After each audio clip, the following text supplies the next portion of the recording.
Step into the unknown with the Shadow Frequency and your host, Matt Wilson, as he takes you where the shadows hum.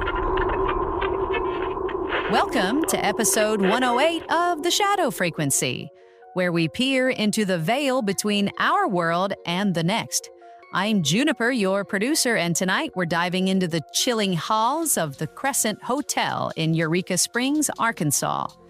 Known as America's most haunted hotel, this Victorian gem hides a dark history with spirits like a young girl and a bearded gentleman lingering in its shadows, especially in the infamous room 218. Matt, I hope you're ready to unpack these ghostly tales. Oh, Juniper, I'm practically vibrating with anticipation. The Crescent's got a reputation for paranormal activity that's off the charts.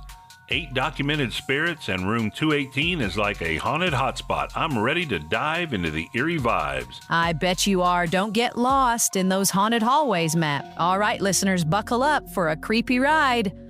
Over to you, Matt, in 3, 2, 1...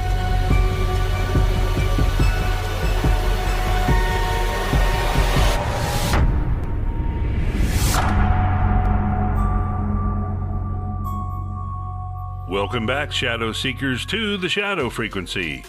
Tonight, we're stepping into the 1886 Crescent Hotel, perched atop Crescent Mountain in Eureka Springs, Arkansas.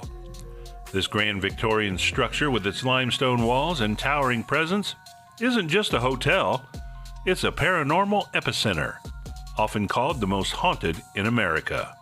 At least 8 spirits are said to roam its halls, and the stories are as unsettling as they come. Let's explore the darkness that clings to this place. Built in 1886 by the Eureka Springs Improvement Company, the Crescent was meant to be a luxurious retreat for the wealthy, drawn to the area's healing spring waters. But tragedy struck early. During construction, an Irish stonemason named Michael fell to his death from the 4th floor, landing in what would become room 218. Guests in this room report slamming doors, drawers opening on their own, and visions of a man in the mirror. Some even hear the echo of Michael's fall, a gut-wrenching thud in the night. This room is so active it's booked months in advance by paranormal enthusiasts. Then there's the young girl believed to be 5 or 6 who met a tragic end in the early days of the hotel. She reportedly fell from a staircase plummeting from the 4th floor to the basement. Her spirit lingers, and guests hear the soft patter of footsteps or see a small figure darting through the halls. Some say she's playful, others say her presence carries a heavy sadness. The Crystal Dining Room is another hotbed of activity. Here, Victorian-era apparitions dance in the wee hours, their spectral forms twirling in full dress. A 19th century gentleman, bearded and dressed in a frock coat, is often seen near the windows, waiting for a mysterious woman he claims to have seen the night before. One waitress even saw a bride and groom in the dining room's massive mirror, the groom locking eyes with her before they faded into nothingness. These spirits are playful. Once the Christmas tree and all its gifts were found moved across the room overnight. But the Crescent's darkest chapter came in the 1930s, when Norman Baker, a charlatan with no medical training, turned the hotel into a fraudulent cancer hospital. Baker promised miracle cures, using nothing but spring water and bizarre concoctions. Hundreds suffered and died under his care, their pain absorbed into the hotel's limestone walls. The morgue, where Baker stored bodies and specimens, is now a focal point of paranormal activity. Ghost tours take visitors to the autopsy table, where some report seeing children huddled beneath pleading for help. In 2019, an archaeological dig unearthed over 400 bottles and jars from Baker's era, some containing human tissue, proof of his gruesome experiments. Since then, paranormal activity has spiked. Guests hear the squeak of gurney wheels on the 3rd floor, accompanied by sightings of a nurse pushing a corpse that vanishes into thin air.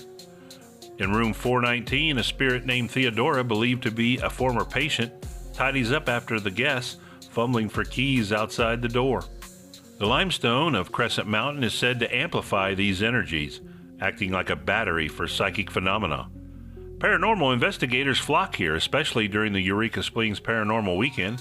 Armed with EMF meters and spirit boxes, they've captured voices, orbs, and even full-body apparitions, particularly in the morgue and room 218. The hotel's history of suffering, construction deaths, Baker's victims seem to have left an indelible mark, a frequency that resonates with the other side. Oh, Juniper, the Crescent's got my skin crawling. Those stories, Michael, Theodora, the dancing Victorians, it's like the hotel's a living archive of the dead. What's your take so far? Matt, I'm already imagining those gurney wheels squeaking down the hall. It's chilling how the limestone might be trapping all that energy. I'm hooked. Take us deeper. Oh, we're going deeper, all right. Stay tuned, Shadow Seekers, after the break. Juniper, over to you.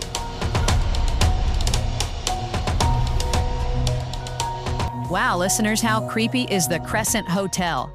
Those spirits, Michael, the young girl, Theodora, are giving me goosebumps. I bet you're wondering what else haunts those halls. Stick with us for more in the second half. If you're loving the Shadow Frequency, please like and subscribe on YouTube, TikTok, and Facebook, and all major podcast directories. You can visit our website at shadowfrequencypodcast.com, where you can listen to all of our episodes, check out our Shadow blog, or leave a voicemail telling us where you're listening from, and we'll feature it in an upcoming episode. If you want to support us, you can buy us a coffee on the side, too, to keep the spooky vibes flowing. Now let's dive into the mailbag segment. I gotta hit this button. It's time for the Shadow Frequency mailbag. All right, time for the mailbag, where we share your thoughts. We've got a great email from Leslie in Maine, who writes, "Love the new website at shadowfrequencypodcast.com. I'm absolutely enjoying the Shadow Frequency. It's my go-to for spooky nights. The conspiracy episodes are my favorite." Oh, great. Thanks, Leslie. We're thrilled you're loving the show. Keep those messages coming to shadowpodcast@protonmail.com. All right, Matt, take us back to the Crescent's haunted halls.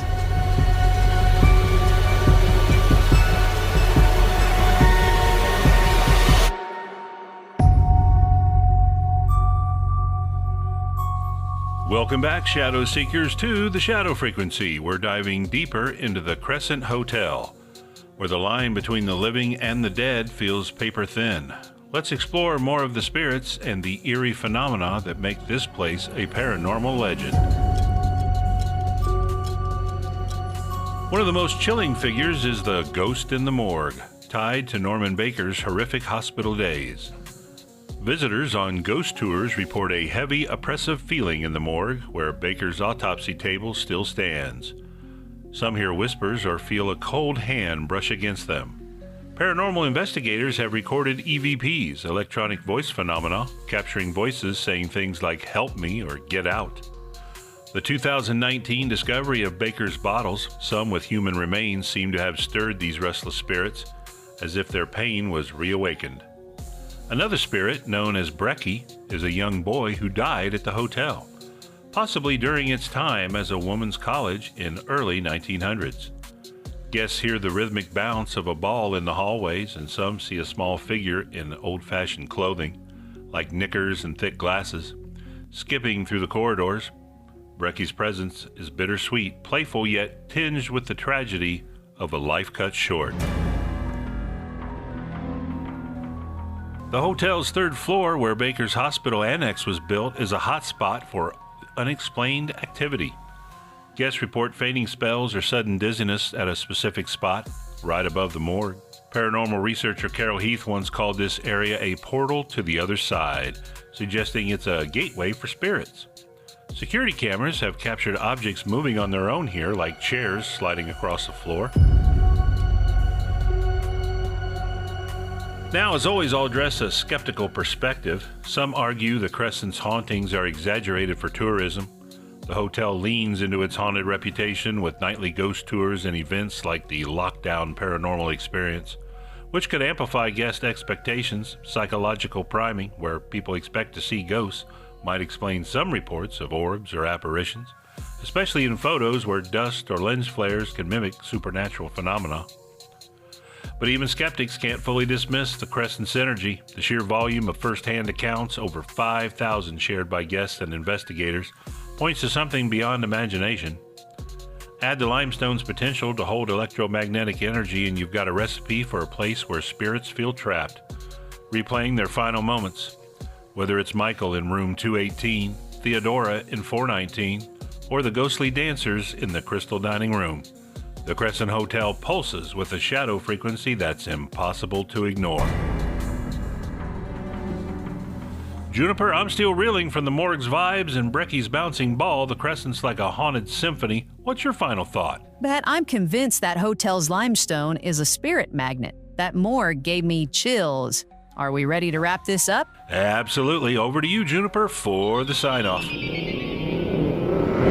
That's a wrap on episode 108 of The Shadow Frequency. We explored the Crescent Hotel's haunted halls from Michael's restless spirit in room 218 through the tragic echoes of Norman Baker's victims. What a chilling journey. If you missed anything, you can head to our website at shadowfrequencypodcast.com to listen to all of our episodes, read the Shadow blog, or leave a voicemail.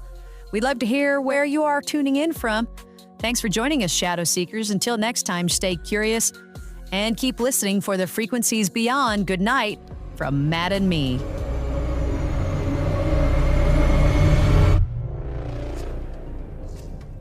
Have a favorite episode of The Shadow Frequency? Let us know. Email us at shadowpodcast@protonmail.com and tell us which episode has kept you up at night, and you'll be entered into our drawing to win a copy of Encounters, True Stories of UFO Sightings, Alien Abductions, and Extraterrestrial Contacts, an essential read for any true believer. Deadline to enter, June 7th. Don't miss your chance to bring the unknown a little closer to home. See you in the shadows. This episode was produced with a commitment to exploring the unexplained while grounding our discussion in documented discoveries. All interpretations are speculative and intended for entertainment purposes.